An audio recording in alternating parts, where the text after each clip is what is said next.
ഇവിടെ ഈ മുറിക്കകത്ത് നിങ്ങൾ എങ്ങനെ കയറി? കയറി പോയി എന്ന് പറഞ്ഞാൽ മതിയല്ലോ. ആനി. എന്റെ പേരെങ്ങനെ മനസ്സിലായി? പേര് മാത്രമല്ല, ആനിയെക്കുറിച്ച് എല്ലാം എനിക്കറിയാം. ആനി നൃത്തം ചെയ്യാറില്ലേ? ആനി അറിയാതെ ഞാൻ ഒരുപാട് പ്രാവശ്യം ആനിയെ നോക്കി നിന്നിട്ടുണ്ട്. ലവ് അറ്റ് ഫസ്റ്റ് സൈറ്റ് എന്നൊക്കെ പറയാറില്ലേ? ആദ്യം കണ്ട നിമിഷം തന്നെ ആനിയുടെ രൂപം എൻ്റെ മനസ്സിൽ പതിഞ്ഞു. തുറന്നു പറയാൻ പേടിയായിരുന്നു. സത്യം പറഞ്ഞാൽ ആനിയെ സ്നേഹിക്കാനുള്ള അർഹത എനിക്കില്ല.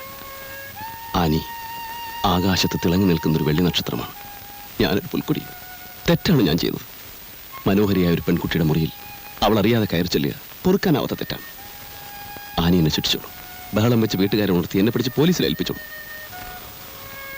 മനസ്സിലുള്ളത് തുറന്നു പറയാൻ കഴിഞ്ഞു എന്നുള്ള മനസ്സമാധാനത്തോടെ ഏത് ശിക്ഷയും ഞാൻ ഏറ്റുവാങ്ങും.